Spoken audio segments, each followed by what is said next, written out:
A paz do Senhor, seja bem-vindo aos nossos vídeos.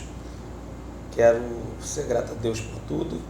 Já que tem bastante tempo que a gente não posta nada, eu quero postar uma pequena reflexão aqui, no máximo de 5 minutos, nesse dia tão maravilhoso, né?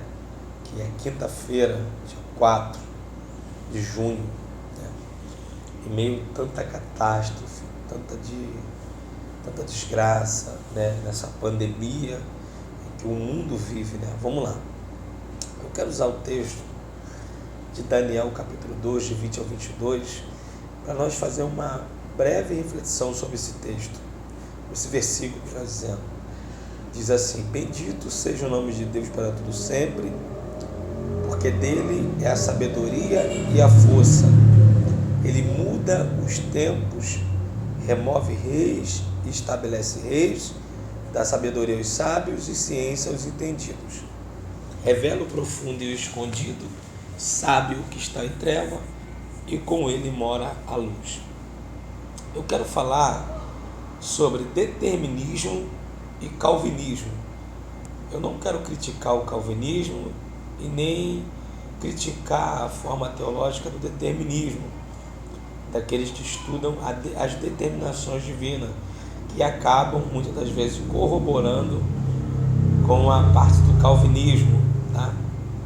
O que eu estava meditando aqui, pensando é o seguinte: Deus, ele tem o poder de tudo, tá? De tudo e de todas as coisas. É ele que determina, é ele que tira, é ele que remove, é ele que impõe, é ele que coloca, enfim, ele está no controle de tudo. O texto que nós lemos, o versículo, é a base disso, a nossa breve meditação, tá bom? Há pouco tempo agora eu estava dando uma aula numa igreja. Me perguntaram: Edmo, Deus, ele determina e pronto? Quando Deus escolhe e determina, é impossível de rejeitar essa determinação divina? É uma coisa a pensar. Eu não quero que o vídeo fique muito extenso, então vou ser rápido. Quando Deus chama Moisés, ele determina a Moisés uma função, tá? Função essa: ser autoridade sobre o povo, tá, ok? Ou ser o guia espiritual do povo, né? Ou ser guia da liberdade do povo, ou seja, Deus tiraria o povo do Egito e Moisés seria essa alavanca, né, de Deus para trazer o povo. Só que no meio dessa determinação divina, desse propósito divino, Moisés ele mata um egípcio. Eu costumo entrar dentro da teologia meu Deus do céu, fugiu um pouco da memória, tanta coisa na cabeça, mas eu vou falar aqui. Quando eu entro na teologia da graça de Deus e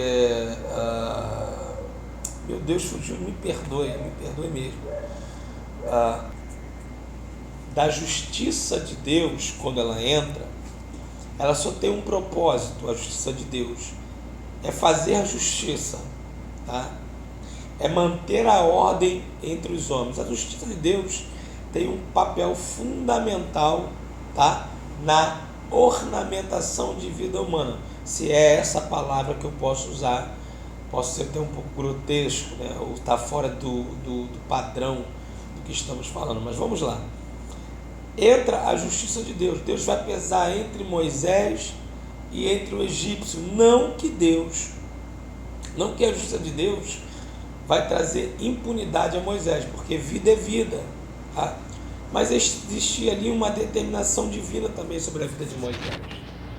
Para Deus, vida se paga com vida? Às vezes sim, às vezes não. Observe que quando o povo sai do Egito, muitas vidas ficam para trás. E o que acontece com o faraó? Ele também morre, tá? Então vida se pagando com vida dentro do determinismo da justiça de Deus. Só que nem sempre a justiça vai agir dessa forma. tá? Vai entrar a graça no meio da justiça, né? Que vai favorecer aquele que não merece o favor naquele momento. Quando Moisés mata aquele egípcio, a gente pode entender que havia um propósito de Deus, mas ali também existia um ser que também era criatura, porém esse ser não estava de joelhos, se prostrado ao Criador. Tá? Então a justiça adentra e não impede que o propósito de Deus na vida de Moisés se cumpra. Ou seja, que ele se torne líder para libertar o povo, da mão de Faraó. Então nós entendemos que o determinismo de Deus, ele anda junto com a justiça de Deus e com a graça de Deus. Muitas das vezes, algo que Deus determina pode ser subjugado pela sua própria justiça, não impedido, tá? Se houver uma falha daquele que foi chamado, a justiça de Deus entra e a graça também de Deus vai entrar. Nós temos o caso na Bíblia, que é um dos casos mais clássicos de Jonas, que é usado pelo calvinismo para dizer que quando Deus determina, quando Deus escolhe, não há para onde fugir. Eu já encontro e já vejo diferente. Deus, quando chama Jonas para ser profeta em Nínive, que Jonas tenta fugir para Tarse, não é que Deus está forçando Jonas a um propósito, é que Deus está mostrando, tá, que Ele é o dono de tudo, que Ele está no controle de tudo, que Ele determina, Ele escolhe e Ele domina tudo. Na Teodiceia existe uma frase clássica que diz que Deus é espírito pessoal, perfeitamente bom, que com o seu amor domina, rege, controla e cria tudo, ou todas as coisas. Ou seja, a forma do amor de Deus para a gente, muitas vezes pode ser pesada, mas é a forma de Deus amar.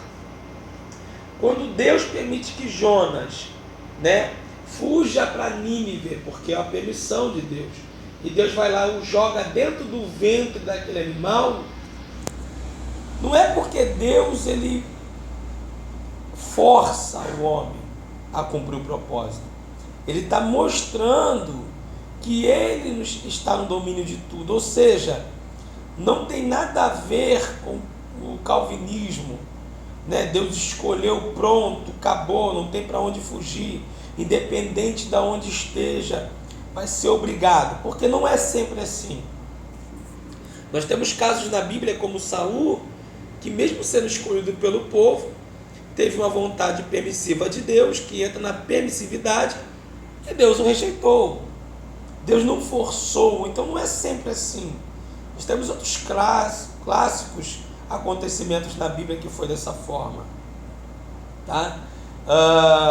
O outro parâmetro bíblico que é muito usado é a questão de Davi, quando ele pega com Betseba e mata Urias, bota Urias na frente da batalha e mata Betseba e adentra Betseba, tem relações com Betseba.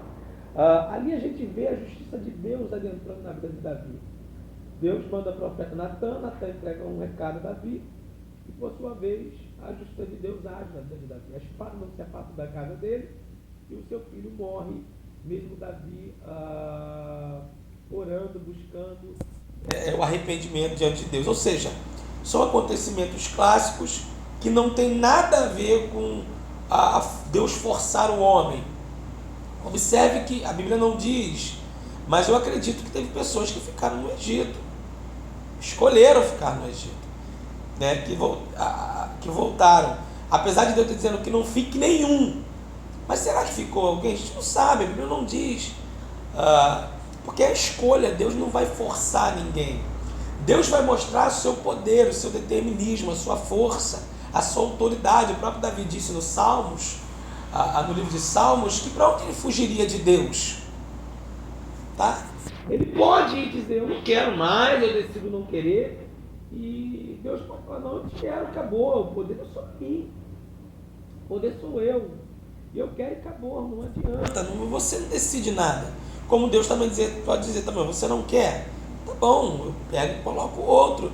Isso não vai diminuir a autoridade, o poder, o determinismo. Eu não sei se você está entendendo, porque não é sempre assim. São acontecimentos distintos. Tá? Não é uma coisa que Deus escolheu, não tem jeito, é você. Agora, quando Deus quer o homem, não adianta, não tem como fugir. Então, nós falamos um pouquinho aqui, bem rasamente, sobre o determinismo, a ideia calvinista de alguns textos, apesar de não ser tão usado, e às vezes, ao mesmo tempo, para aqueles calvinistas novos, eles usam esse texto para dizer que quando Deus escolhe, ele determina, acabou, e não é assim, mas isso também não diminui Deus, ele continua sendo Deus. Eu li o texto de Daniel 20 a 22, se você pegar o livro de Daniel, no capítulo 12, verso 4, não, vamos deixar isso para depois, se mais para frente vai ficar muito extenso o texto, a gente vai entrar depois nisso. Então, não é sempre assim que acontece, mas dentro da determinação divina existe a justiça e a graça, tá? Gente, me desculpe por ficar tempo sem postar nada no nosso canal, é o tempo, não estou com um celular muito bom, vocês vão ver que a imagem não está de excelência, mas curte aí, se inscreve, tá? Leve essa mensagem a alguém que esteja precisando, tá bom? Que Deus abençoe vocês, que Deus guarde vocês, amém.